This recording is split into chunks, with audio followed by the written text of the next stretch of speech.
The morning sun spilled across the chrome edges of Maplewood Diner, a place where the smell of butter and syrup usually promised warmth and comfort.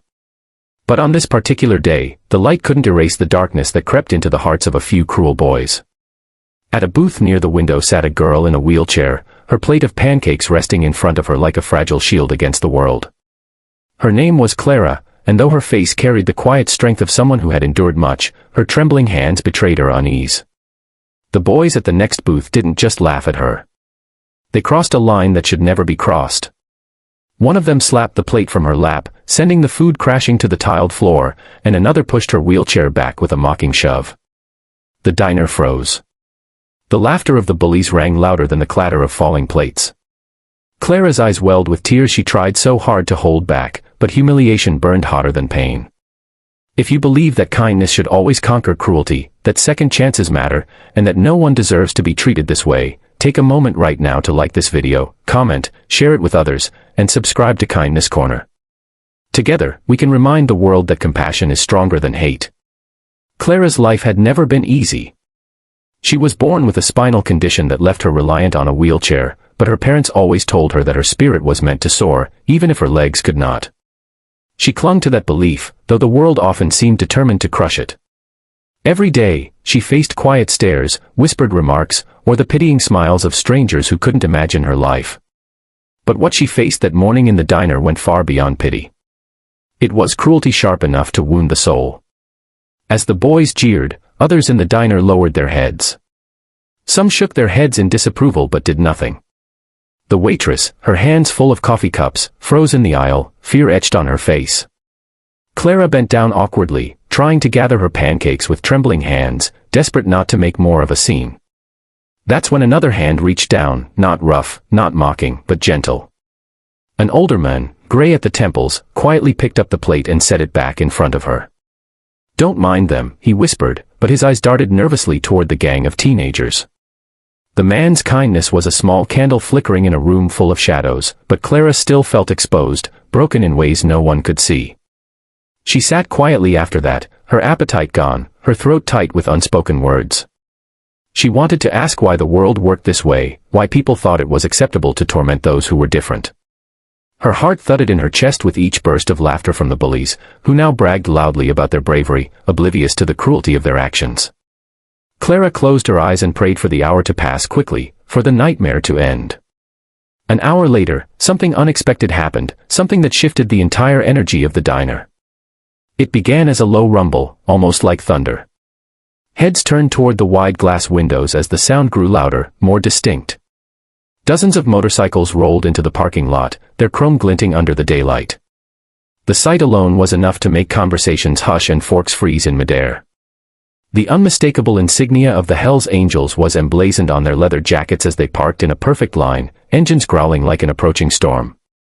The bullies, who just moments ago carried themselves with arrogance, suddenly grew restless. Their smirks faltered. Everyone knew the reputation of the Hells Angels, fierce, fearless, and unafraid to stand their ground.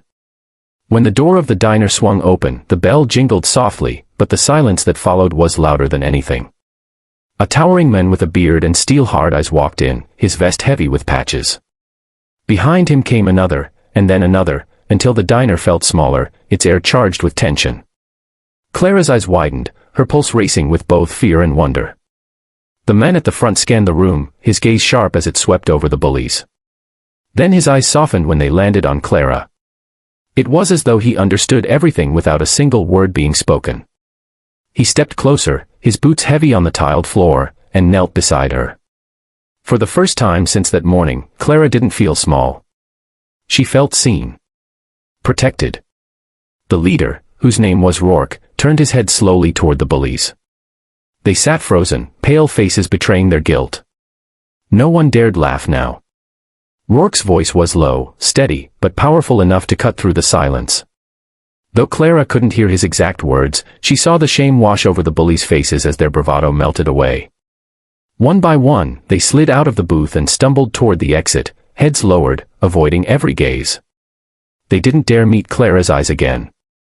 Outside, the motorcycles formed a wall of steel and leather, ensuring the boys' humiliation was complete before they fled. But Rourke didn't stop there. He called over the waitress, placed a large bill on the table, and told her to bring Clara anything she wanted, pancakes, milkshake, pie, the whole menu if she liked.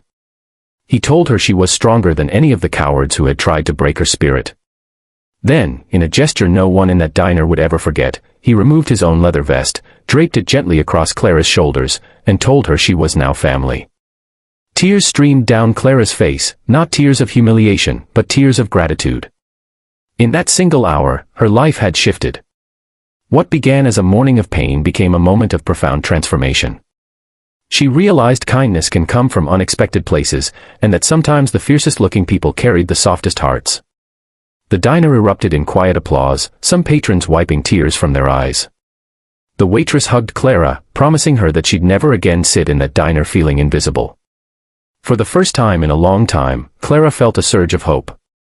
She realized that though cruelty existed, so did courage, and sometimes strangers could step in to rewrite the ending of your story. If this story has touched your heart and reminded you that kindness can rise even in the most unlikely of places, please take a moment to like this video, share it with friends, subscribe to Kindness Corner, and leave a comment below. Your support helps us continue spreading stories that inspire and heal. Before we end, I have one special request. Comment below what you would have done if you were in that diner that day. Would you have stood up for Clara?